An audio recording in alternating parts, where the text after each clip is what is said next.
Live today talking about my career is going nowhere. Help. What do I do when my career hits a dead end or it's just not happening for me? I'm Liz Ryan, and our company is called Human Workplace. Our mission is to reinvent work for people. So, one part of that is helping people navigate the workplace and the job search world. And that's why I do these LinkedIn Live sessions every Thursday at 1 o'clock p.m. Eastern Time, which is what time it is right now. So leave a comment and say hi. I'm glad you made it today. And this session will also be recorded, and it'll be on LinkedIn for a few days. If you can't be with us today for the whole session, or if you missed it entirely, you'll still be able to find it on the feed if you follow me on LinkedIn. Yeah. So our topic is my career is not happening. It's not working for me. It's not going anywhere. And I'm not sure it's a great use of my time. So we're going to talk about that, how to realize that, and then what to do about it once that realization comes. We just look at all the comments. Very happy to see everybody. Welcome. If you want to say where you are joining us from. Hello from Azerbaijan. All right. Welcome from St. Pete, Florida. From Michigan, hello. And I'm really glad to see folks from all over the place coming on these LinkedIn Live sessions. It's really fun. That's one of the great things about LinkedIn is just the reach, 850 million users, I think, and they're just located everywhere. So it's really great to see you. Hello from Athens. Hello from Dubai. So great. Kentucky, South Africa, Dallas, Miami, Guatemala, Qatar, Tunisia, New Jersey, my home state, kind of. So really glad to see everybody. Pakistan, Somerset, UK. All right. Orlando. I have to sing that because that's, a lyric from Broadway show. So we're talking about what happens when your career is not doing it for you. It's not going anywhere. How do you realize that? And then once you do realize that, how do you deal? How do you restart? And how do you figure out what to do? And how do you go do it? So that's what I'm going to walk through today in about an hour in this LinkedIn Live session. So the very first question we have to answer is, what does it mean to have your career hit a dead end or just not be going anywhere? Well, it means that you, a living person full of ideas and creativity and enthusiasm and knowledge and expertise and all of that, are not being utilized to the extent that it would be possible for you to be utilized. And so that doesn't feel good. Nobody wants to be underutilized at work, undervalued, certainly underpaid. And when that happens, it's likely that you're going to find out about it in one of maybe three ways. The first one is just in the work itself.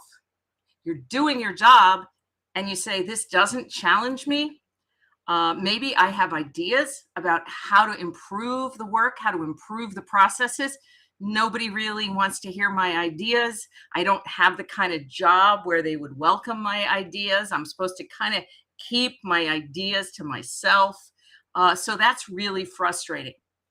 Studies of young people, high school students, have shown us that there needs to be a balance between a kid's resources, their curiosity and their support network and their creativity and all of these wonderful resources or assets in their corner and the demands on them. So when kids are not challenged, school becomes really boring. They don't care about it. And a lot of us have been there in school. Like, it was painful when the next problem was just like the previous problem on the worksheet, and what the teacher's saying is not interesting, and I already know this stuff, or I don't care, and you're not engaged. It's painful to be in school, right? In that state. And it's painful to be at work in that state. The other state is also not great when you are not up. You don't have necessarily the resources. And sometimes we are there where the imbalance is that they're asking too much of us.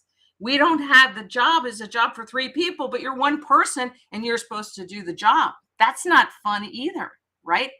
or you don't have the tools, or you're not getting the training or the guidance that you need. It's either one of those imbalances between resources and challenges is no fun. And that's one of the ways that it can show up, that this is no longer the job or the career path perhaps for you. Maybe it was at one time, maybe it really never was, but anyway, it isn't now. And so one way that can show up for you is just looking at how you feel about the work. Another way that it can show up that your career is going nowhere and it's not a good place for you to continue to invest your time and energy is just your treatment at work.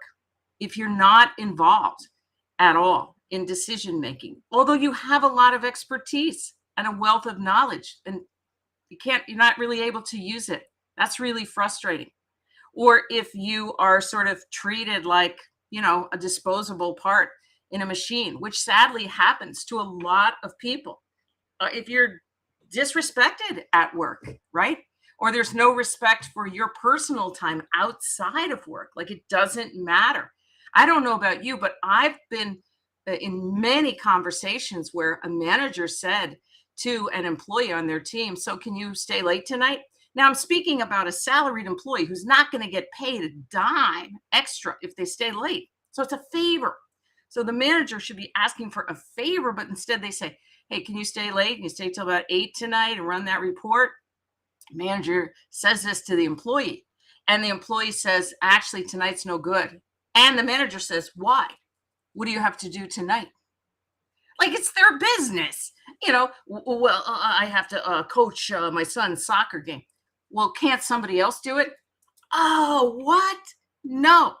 Your life outside of work is sacred. It's why you work, at least in part, is to be able to have that time to spend doing other things. So if someone tramples on your boundary, your life outside of work has a little boundary, a little garden wall around it, and somebody just smashes on that and says, "What are you doing? What's so important about the soccer game?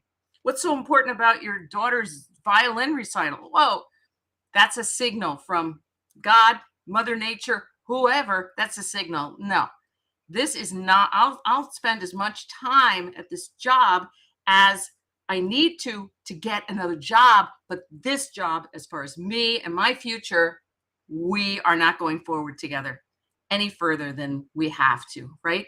So sometimes you will just notice that why am I investing my time and energy and brain power and expertise in these people who are showing me they don't deserve those things? It happens to all of us, right? It can be a painful realization to say, "Wow, I've been here 3 years, 4 years, 6 years at this job, and it's just hitting me. Maybe it was better at one time. I don't know. Maybe I didn't want to see certain things because I didn't want to make big changes, but now I see them. And more importantly, I feel them. I feel them in my body." The people who reach out to me for help with this sort of issue, career change or job change, they say, "I'm having headaches. I'm having blinding headaches, and I can hardly see. I have to lay down in a dark room because of my job. I'm getting sick. I'm driving to work and I feel nauseated, like I'm going to throw up." I mean, come on, right? That is your body speaking up and fighting back for you, right? Your body is not your enemy. Your body is on your side. I mean, your body is your side, right? And your body breaking out in rashes, hives. I mean, these are the things that happen to people when it's just not working. And we have to listen to those signals. It happened to me like 20 years ago. I was in a job. My brain knew this isn't the right job, but I thought I could make it work. I thought I could make it work. I'm going to keep trying to make it work. No, I end up on the floor of my house with my back was destroyed, my lower back. I couldn't move. I couldn't even turn over.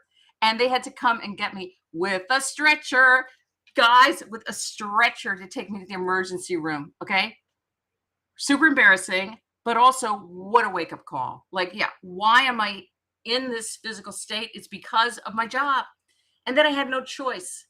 I had to get out of the job without being able to even find another job in the meantime, because I didn't have it mentally, philosophically, emotionally to go job hunt. I just had to quit. And that's super scary, right? If you've done that, scary. Quit without having another job, but sometimes it has to happen for your health. We have to trust. What are we trusting in? Yourself, the universe, whatever you believe in or follow, that something better is going to come. Now, I'm not recommending that everyone who's unhappy at work quit your job and just figure it'll all work out. If you can stick it out while you're job hunting, that's a really good plan. But there will be at times, for a lot of people, we can't even do it.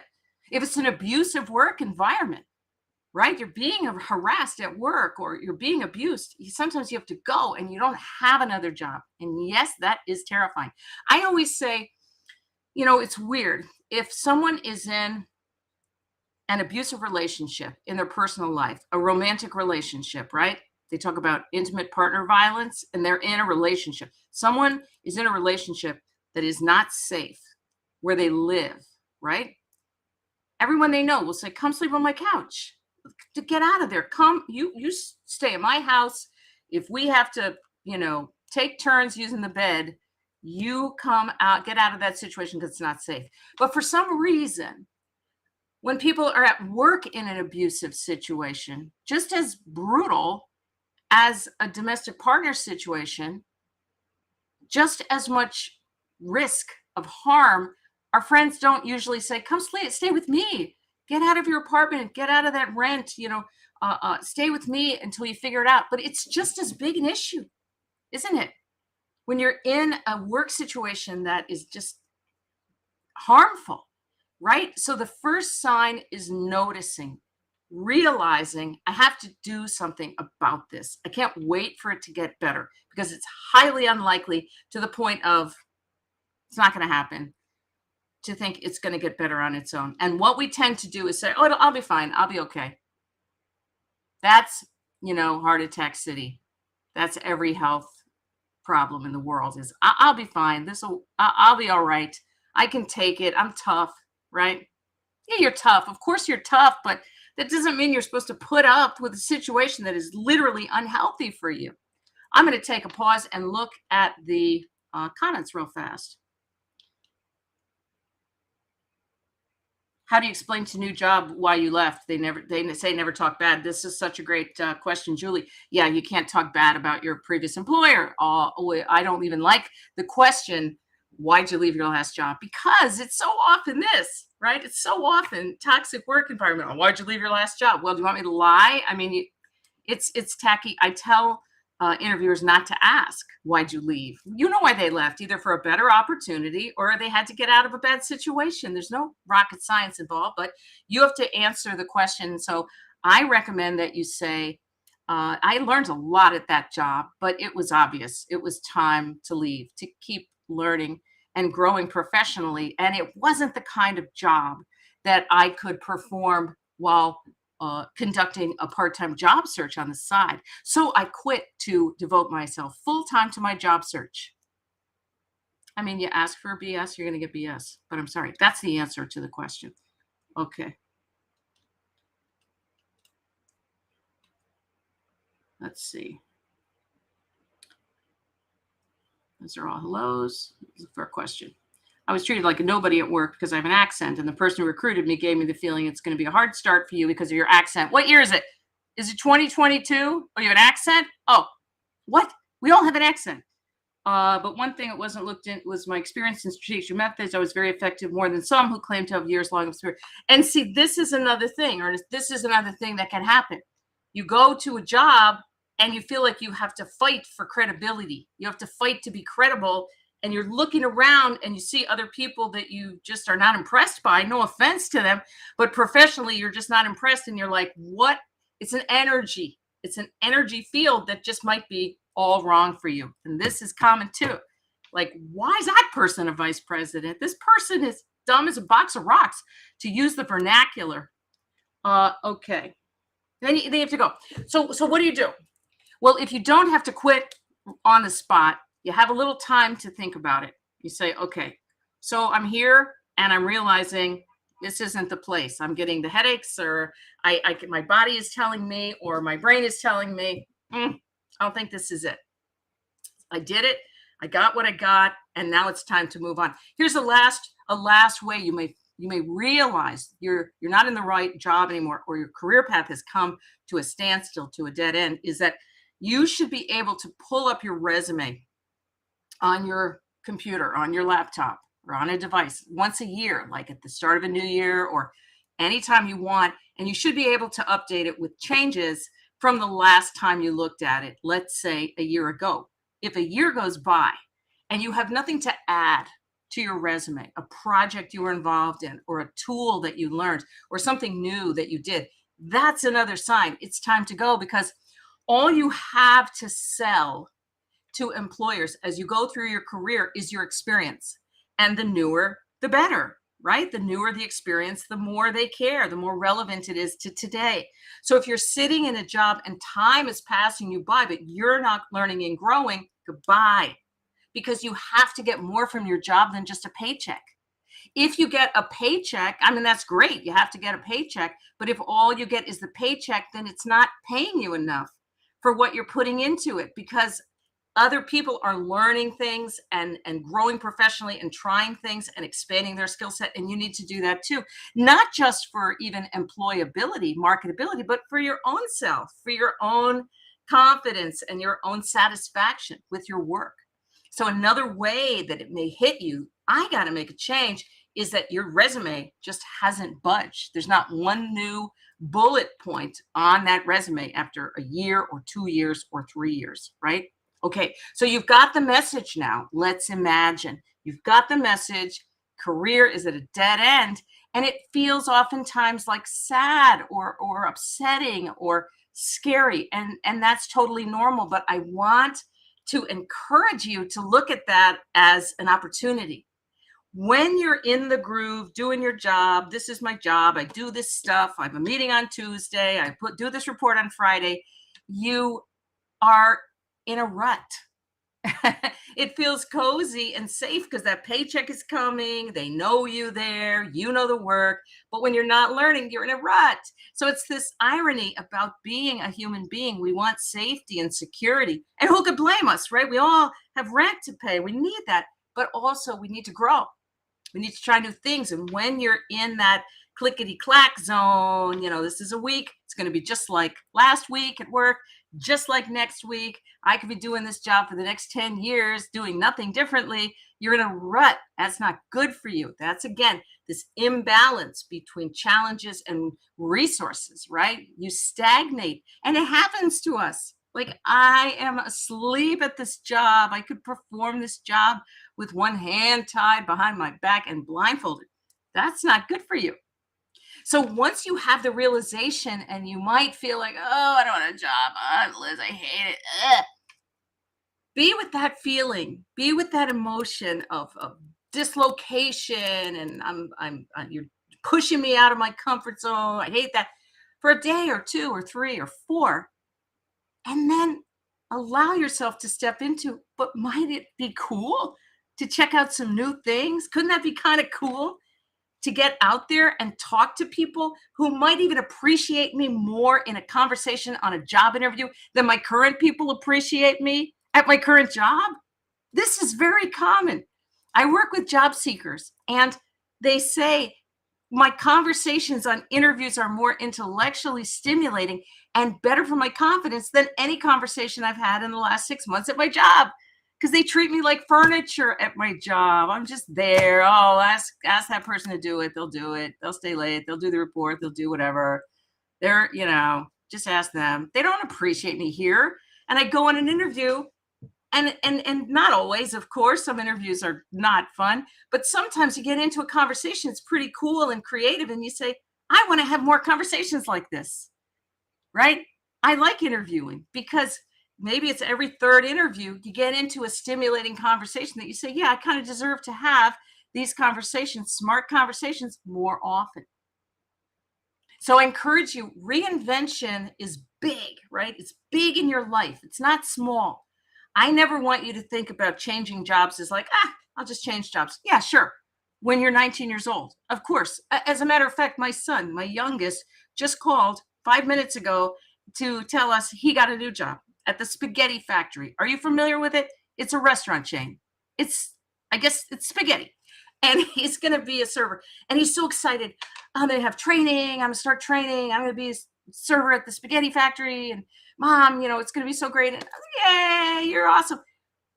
Yeah, sure. When you're that age, it's a smaller thing to get a new job. Those jobs are, great, but easier to get and easier to leave as your life circumstances change. You get to be 30, 40, 50, 60, 70. It feels like a really big thing to change jobs or to change career paths. It feels monumental and monumentally scary, right?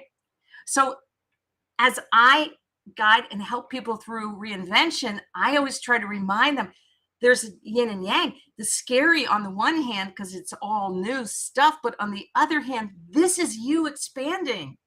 This is you stepping into a higher level of yourself, using more of your brain and your heart and your creativity and your talents. It's amazing.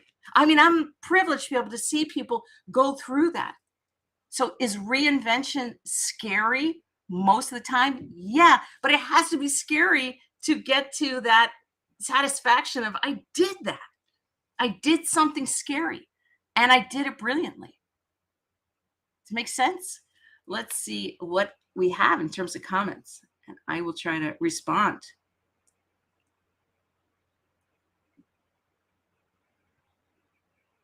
Yes, yes. Okay, Mary. A manager recently called me an expletive, that's a bad word, because reviewing his work, he didn't like my comments and he was so threatened that he called me a so and so.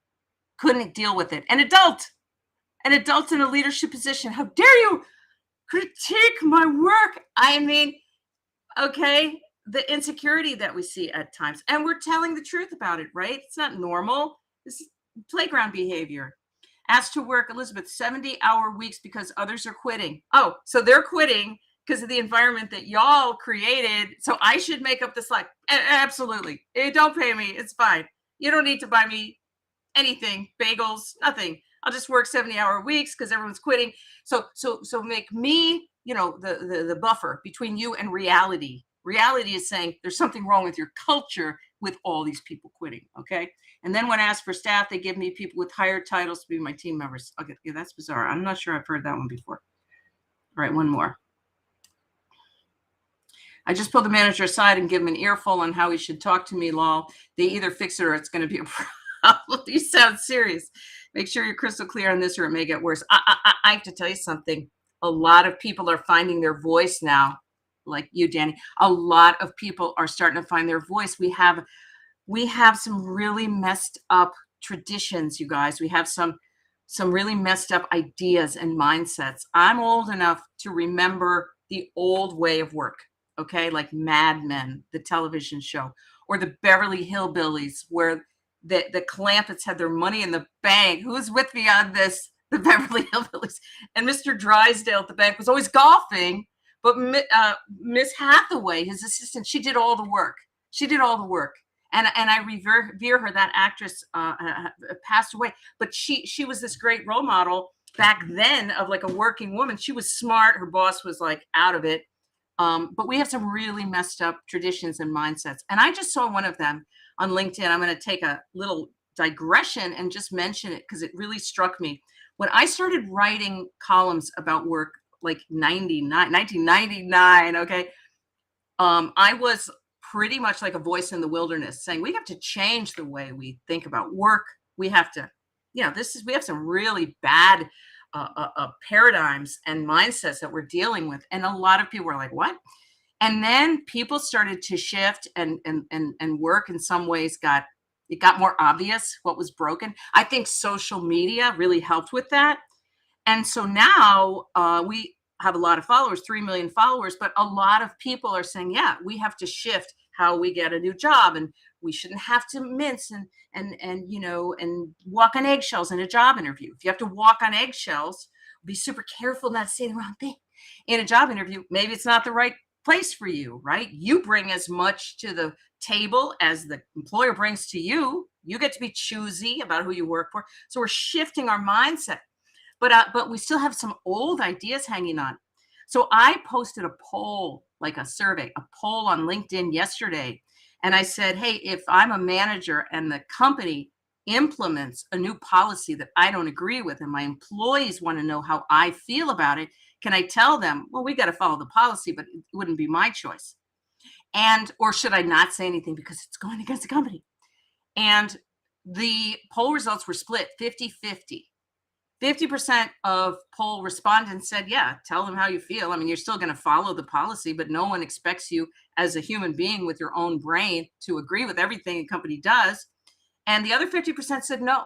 And there were a lot of comments, and I got a lot of email that said, you never go against your company. And I'm like, yeah, no, it's 2022.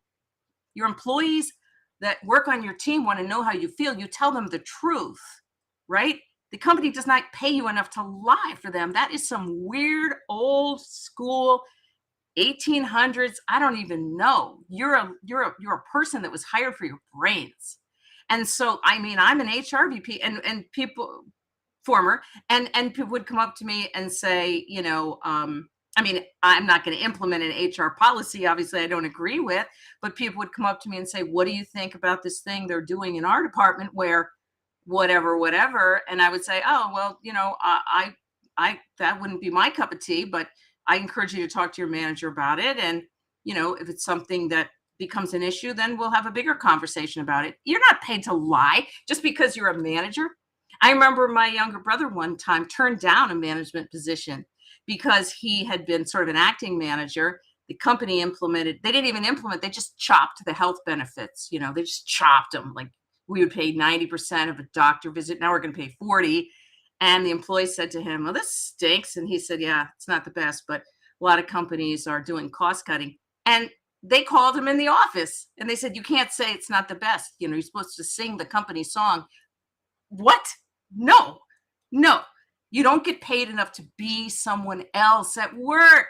You're being respectful. You're saying, we're going to follow the policy. I can't change the health plan. You're going to get the 40% reimbursement instead of 100, but it is what it is. But I'm not going to sit here and say I like it. That's too much. That's asking too much. So I noticed in that instance that our society is sort of changing and the mindsets are changing, but in some cases not really fast enough. That's the kernel, the basic kernel of why I do this stuff. Human Workplace is to remind us we're humans first. We get paid to perform certain duties, and one of those duties is not having somebody else put words in your mouth. You are not a ventriloquist dummy. All right, that's the end of that sermon. Let's get back to our agenda.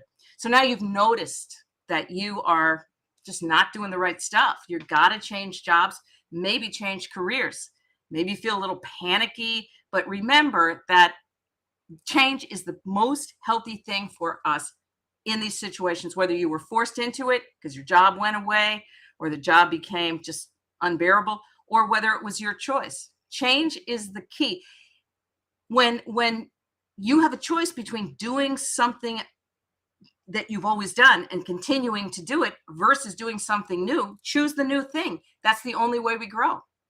Remember what I said about the balance between your resources and challenges? You have a chance to do something new. You're going to challenge yourself and get stronger.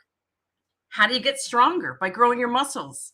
How do you get your biceps stronger? By lifting weights and testing your muscles, not by not doing that. And what happens to your muscles when you don't grow them? They atrophy. They get weaker, right?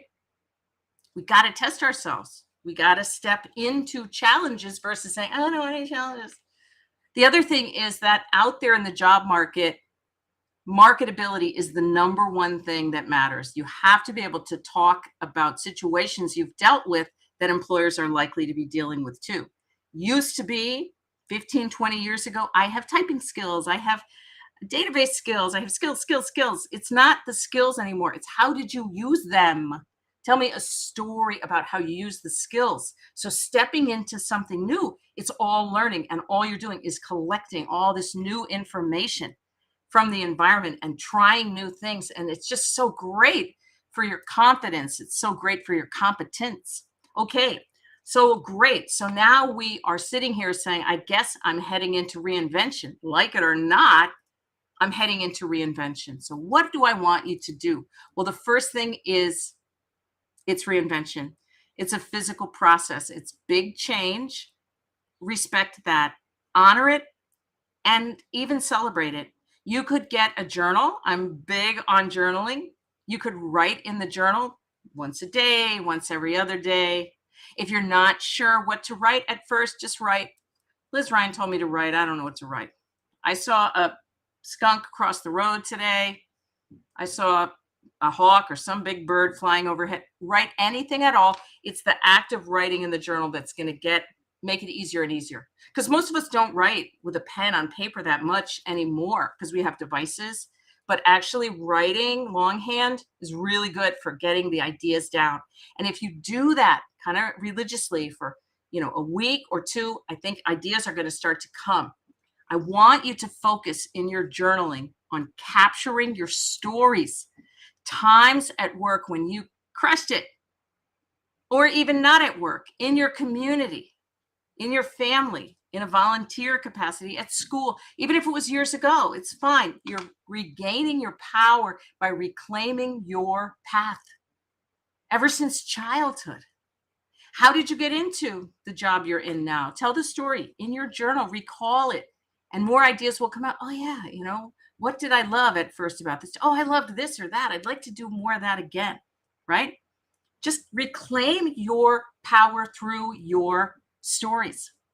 We have an exercise we created and love at Human Workplace, which is the PATH exercise. If you've been through one of our courses, you may be familiar with it. I'm actually going to be talking about the PATH exercise in a webinar, a free webinar that I'm doing coming up August the 2nd and the 4th. And the webinar is called Reinvention After 50. So you don't have to be 50 years old to come to the webinar, but it's all about that mid-career discovery, exploration, confusion, all of that, and how to come through that and out of it bigger and better and more joyful and feeling more confident and ready to step into the next thing. And it's also a job search approach. So it's this idea of reinvention as an opportunity for growth and for confidence building and for increasing your marketability and all of that, and to step into something new. So leave a comment if you haven't left a comment here already. Could be one word, could be anything, and I will comment back with the link to that free webinar that I'm doing on August 2nd and 4th. And the webinar is called Reinvention After 50, right? So if you think that, you're ripe for reinvention, you're not sure how to go about it, get in on this webinar. It's free. And it's coming up in a little less than 2 weeks, maybe 2 weeks exactly. Okay. So now you are journaling. What else do you do? Well, you're trying to zero in on what to do next, but not in a strict linear fashion. You can read the job ads, but the job ads are very limited because you're going to mostly be focusing on jobs, most likely, very similar to the job you have now that you're trying to get out of. And what I'm saying is reinvention is this like opening up of possibilities. Why limit yourself? I'm doing this, now I'm going to do that. What about I'm doing this, now I'm going to do whatever. You can't go and get some job that is wildly different than the jobs you've been doing. Most likely, it's going to be hard to get that job unless you're branded for it, which means that you've looked at your background or your path in the context of the job that you want. Does it make sense? We teach brand yourself for the job you want. The biggest problem that most people have with branding is their branding is way too broad. And so it loses its power, right? We go like we're going to the king in a medieval castle. Well, Your Majesty, I can spin, I can cook, I can herd sheep, I can sew and card wool, and I can have all these skills. But that's not what gets people hired now. It's just disembodied skills. We have to figure out where there is a need in the marketplace for what we love to do and do well. And when we find that spot, that sweet spot of the intersection, what you love to do, what you do well, and what people will pay you to have done, that's your branding. Then you create a brand around that, and then you're unstoppable. Then they want to meet you because you're crystal clear about what you want to do, and your resume and your LinkedIn profile make it clear why you are supremely well qualified to do that stuff, because you have rewritten your LinkedIn profile and your resume with that career direction in mind. Right? Does this make sense? You have to pick the career direction first, then you can brand yourself. You can't brand yourself to be all things to all people. The worst brand there is Jack of all trades, Jill of all trades. It doesn't mean anything, and no one has pain like that. Hey, you know what I need to do? I need to go hire a Jack of all trades. No, what? No one ever said that. So we have to decide what we plan to do next. Now, look, if the feedback from the market in terms of responses to your job applications or your outreach was unexciting, just wasn't happening, you can switch it. It takes nothing to switch your resume, switch your LinkedIn, but you got to have that point on the arrow, that career direction clear, and then you can brand yourself, right? And then your brand is very compelling. And what people say about when their brand is clear and their direction is clear, it reflects back on them emotionally and they feel better. They say, I just read my new resume and I feel like $1,000,000. Like I feel like this resume captures me more than any resume I've ever had in my life. Because the old resumes were always that super formal, super businessy, results-oriented professional with a bottom line. It doesn't sound, it's not you. It doesn't even, what does it mean? So we're stepping out of that now and saying, I am a software project manager who specializes in bringing, massive pan global, whatever, pan continental software implementations to life. And here's what I did at XYZ Corp. Boom. And now a human being is speaking to you in the first person using the word I. So this is what we teach at Human Workplace, this approach. But a way into that, to understand that and see how it might apply to you, is just come to this webinar, Reinvention After 50, coming up in a week and a half. Okay, let's see what else we have comment-wise. Why do recruiters always ask why you left your previous jobs? That is so true, Victor. It's like my new girlfriend asking why I left my ex. I may say it. Why? You know what? Recruiters, third-party recruiters, headhunters, search consultants, they are pleasing someone who's not in the room in the conversation with you while they're talking to you. They're pleasing the hiring manager or the internal recruiter back at the client that is paying them, right? And those folks want to know. Right? They want to know, why did they leave? They're afraid. That's a fear-based question. Why did you leave? Oh, I left because, I slapped the CEO in the face and I spat at him. So like this stuff doesn't happen, but they have to know. They have to know. Why did you leave? What were you doing during your employment gap? None of your business, number one. And number two, I don't want the job, right? What were you doing during employment gap? Worst question. None of your business. You know what the thing is about my employment gap? I wasn't working. And so once we've established that I wasn't working, it's my personal life. It's my personal life. What I was doing, whether I was helping my sister through a medical issue, I was doing stuff with my mom, whether I was taking time for myself, none of your business, right? None of your business what I was doing during my employment gap. How did I hire 10,000 people with my teammates? How did we do that without asking about employment gaps? Because you don't need to. Has nothing to do with someone's suitability for the job. We're shifting the mindset, but it's slow. It's really slow. Take another question.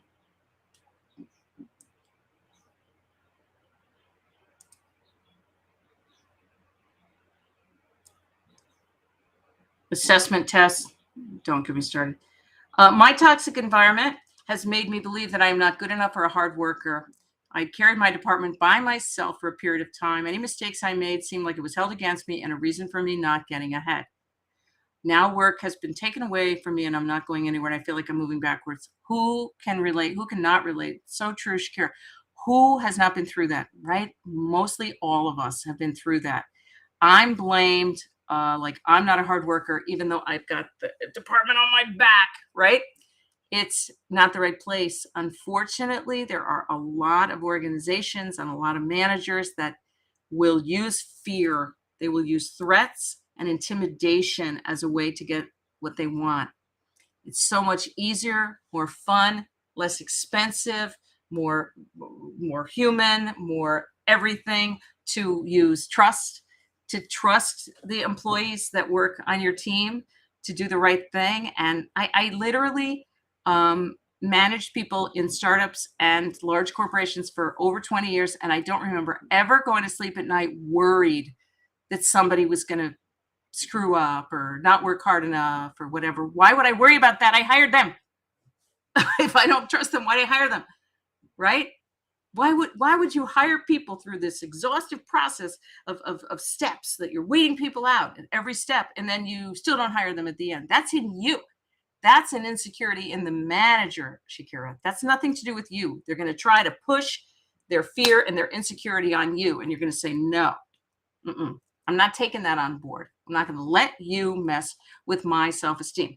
Easier said than done, believe me. I'm aware. I told you about the job where I ended up in a stretcher. Same thing happened to me.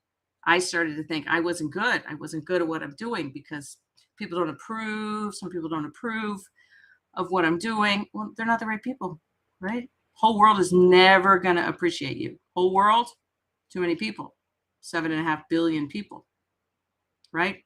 So you're never going to get everybody on your side. So you have to find the people that resonate at your frequency. And that's the key. Okay, let's see. Webinar on reinvention. Can't wait to see you there. Yep, this will be posted. You'll find it. What happens when you have a gap 1 year plus on your resume? Oh no, you have a gap on your resume. Gaps on a resume are normal, folks. Think about it. You start working when you're 21, 22 maybe, and you retire when? 68, 72? You're not supposed to have any gaps? You're supposed to work straight through, go job to job? How are you supposed to go from one job to the next job? If your job goes away, there's a layoff. What, you're supposed to instantly, right? Is there a world where that happens that way? Of course not. No. So you're going to have gaps. You deserve a gap. If you can afford to take a gap, you can work it out financially. God bless. That's magnificent. And I think it's really hypocritical for our society to revere billionaires and gazillionaires and rich people that sit on their yacht. Oh, that's the pinnacle. That's the highest possible state. But then you, a working person, dare to step off the conveyor belt and something is wrong with you. What do you, I'm supposed to just be a worker bee, a peon, nothing? I can't take 6 months, a year, 2 years, 3 years off? Why not? I don't deserve that? You're afraid of me? What do you think I was doing during those 3 years that makes me unsuitable? You think my brain fell out of my head? I lost my skills? It's so insulting. And oftentimes the reason they will ask you, what were you doing during the gap, is because they themselves don't have the confidence. They would never take that gap. They would never take that break. They'd be afraid. Don't let them push their fear onto you. The answer to what were you doing during this 2-year gap is, I was privileged after 18 years of working full time to be able to take some time off. And wow, it has just been recharge and refresh and refocus. I'm very, very excited to get back to work, but I wouldn't trade those 2 years for anything. Okay. Jersey spunk. That's funny, Teresa. You Jersey girl too? Rock on. Okay. Yes, my employer always threatens suspension or termination if we don't do certain things. So what is that? Managing through fear? What are you going to get through fear? You're going to get grudging compliance. You're going to get people to comply grudgingly. It's so dumb. It's bad management. The board of directors should replace that whole management team. Through trust, you get buy-in. You get people excited about the work because you're excited about them. It's so obvious, right? But we got a ways to go to get there. And yes, healthy workplaces do exist. I couldn't agree with you more, Richard. They do. Okay, so we got to journaling and we got to looking at the intersection of what I do well, what I love to do, and where the need in the marketplace is, which you will determine by looking at job ads on Indeed, on LinkedIn, and also by looking at LinkedIn profiles. Reading LinkedIn profiles is a lot of fun. Recruiters do it all day long, some of them. Trolling around LinkedIn, browsing around, looking at profiles is a really great way to find out about the jobs that people are doing. Jobs sometimes you didn't even know existed. Like, I didn't know that was a job, right? And that's especially true now. There are jobs that people say, I would do that in a heartbeat. I didn't know I could be a social media manager and manage the social media presence for a company. I'm a writer. I like to tell jokes. I like to write jokes. I could totally do this job. Cool. Maybe you should do that job, right? I didn't know I could go to a hospital or healthcare facility and be a patient advocate. I didn't know that was a thing, and talk with the patients and their families, and work with the hospital staff to make sure people are getting the care they need. I didn't even know that was a job. Yeah, that's a job. There's new jobs cropping up every day, every minute. So going around LinkedIn, browsing and reading about what people do in their work is a great way to spark ideas and to see yourself in different situations. I don't know about you, but I like to sometimes look at the houses for that are on sale, the real estate listings, and also apartments for rent. It's just a dumb way to pass a little time. And you see these apartments and you see these houses, and you say, "I could, that'd be cool. I could live there. Look at that floor to ceiling window. That'd be fun. Look at that. Look at that kitchen." It's the same thing when you browse LinkedIn, looking at profiles. You get ideas. I could do that work. When it comes to office jobs, knowledge worker jobs, they call them, they have much more in common with one another than not. So I firmly believe that unless it's highly, highly, highly technical or financial or something, I could teach pretty much anyone to do pretty much office job in 3 to 6 months. They're just not that complicated, right? I ran HR for a large organization, and I liked it. I'm not going to sit here and say it's hard. There's a lot of there's a lot of moving pieces. You have to find your voice, right? You have to understand something about the subject matter, but none of it is rocket science. And so I want to dispel this myth that, like, oh, these jobs are really hard. Might be hard to get in because of insecurity. You know, the expression, I'll come in and then I'll slam the door and make it harder on the next person. But if you take that out of the equation, you could do these jobs. It's a matter of having the confidence to try and to believe that you can do that job and brand yourself as a person in that work. And that, when you brand yourself for something, other people will go along with it. We say you set the frame, and other people, specifically recruiters and hiring managers, will step into the frame with you. But we tend to think, oh, I'm only a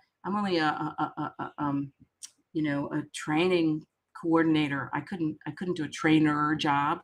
I couldn't be an instructional designer. Yes, you totally could. If you want to, you could. Sometimes our managers talk us down and really hurt our self-confidence, sadly, right? They say, well, you're just an inside salesperson, but maybe in a few years you'll be ready to do outside sales. And you say, well, in your shop, maybe, but what if I cross the street and I go to work for them in outside sales? You don't run the whole universe. I don't want your manager to get inside your head and control your own conception of yourself, right? Right? We want to go back to the state of being 19, and the kid walks into, what did I say? The spaghetti factory, and says, "Hey, can I work here as a waiter? Spaghetti factory?" you know, right? That feeling of why not? Why not? Right? If it doesn't, you can't do law just because you feel like it. You can't practice medicine just because you want to, but most jobs you can do. Doesn't take any special certification or licensing, most of these jobs. So the question is, why not? And every age is a great age to expand and to try something new. And these are also the people that do the best in their career by any measure, quality of life at work, salary, whatever measure you look for. These are the people that prosper, are the people who just step out and they keep stepping, and they try something, that's not the right thing, but then they try something else.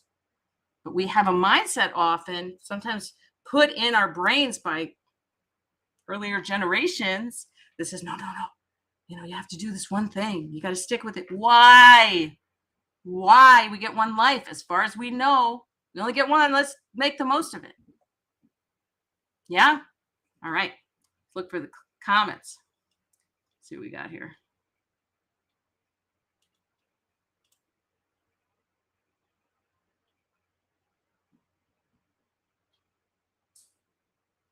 What's this? La la la la.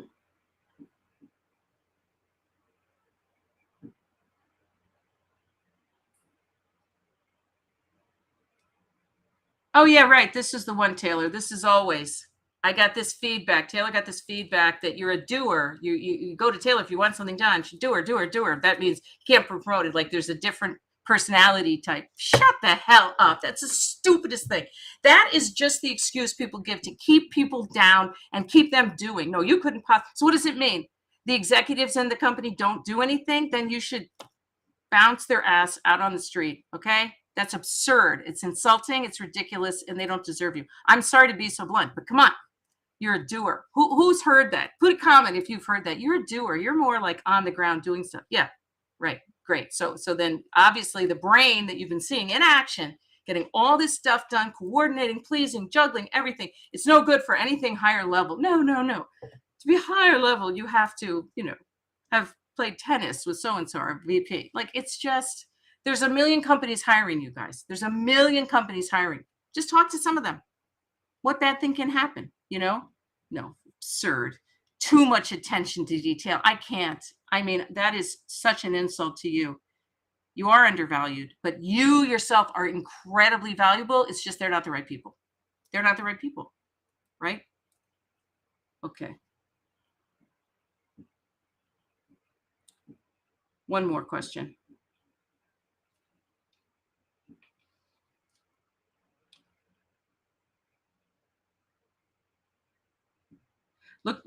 Teresa, looking to re-enter the workforce after raising my children. Wonderful. What about applying for positions where all requirements may not be met? Absolutely. No, no, no. We are not applying for jobs that just those jobs where you meet 100% of the qualifications. These qualifications are nuts. They're not. It's like, let's throw in they should speak ancient Greek and have a taxi driver's license. No. Most job ads have 50%, too many requirements. You have 30% of the bullets, go ahead and apply. You go ahead and apply. What's the worst that could happen, right? Apply for the job. There's no cost. There's no downside. Come to our webinar, Reinvent Chapter 50. Okay, ready for reinvention? Yeah. Who's ready for reinvention? The thing is, reinvention happens whether we're ready for it or not. I've been through, I'm going to say 4 big reinventions, and all of them were like at first, why? I don't want to deal with this. 6 months later, hurrah, thank goodness I went through that. I came out stronger and better, in a better place with a better sense of what I'm supposed to be doing and getting closer to doing that. Because that's all we're doing, right? Getting closer and closer to this idea of who we're trying to become. So reinvention at first is like, what a pain. I don't want to reinvent, but it's a natural process. Snakes shed their skin, right? And we grow out of one version of ourselves and into a new version. And I'm not saying it's easy, but the really important things in life, tend not to be. But here's the thing, reinvention gets easier as you go along. It's hard at first when it hits you. I can't do this job anymore, but it's scary to think about what to do next. Something clicks and something shifts, and then you get excited about it. You say, woo, what could I do next? I mean, there's so many possibilities. It's actually my choice, and it is your choice. And that's my message for you. It's always your choice. You are the CEO of your career and your life. And when you run into obstacles, people who don't appreciate you, a job that feels like a dead end, all these negative things that do happen, there's the feeling of dismay, of discouragement, all of these things. And then you shift that crystal and let the light shine through, and it says, but wait a minute, that's just a signal. The jerk manager who doesn't appreciate me, loading all this extra work on me, refusing to give me a pay raise that I know I deserve, it stinks in the moment. And then maybe 24, 48, 72 hours later, I say, but wait, maybe that's a signal from upstairs, from whoever. Maybe that's a signal that if I didn't get that signal, I wouldn't look at doing something else. Maybe that's the best thing that could have happened to me. That VP getting mad at me or blaming me for something or whatever it was. Maybe it's the best thing, because look where I am now compared to where I was then. So these difficult things crop up, but they're not bad, but we just need a longer lens to see the benefit of them, right? That's my message. So I will be back next Thursday, but I will be doing this webinar, and I'd love to get you on the list for that because it is a limited, the seats are limited. It's Reinvention After 50, and it's going to be August 2nd and August 4th. There are two showings, and that's also going to be recorded, but you got to be signed up to get the recording. So I will send you the link if you leave a comment here. Even if you see this LinkedIn Live after the fact, after today, Thursday, the whatever it is, the 21st of July, I will leave a comment if I see your comment, and I'll give you the link to that. And I'd love to have you there for that live webinar. And I'll be back next Thursday. And please follow me on LinkedIn. And thanks for being part of the Human Workplace community and being awesome. And have a great weekend.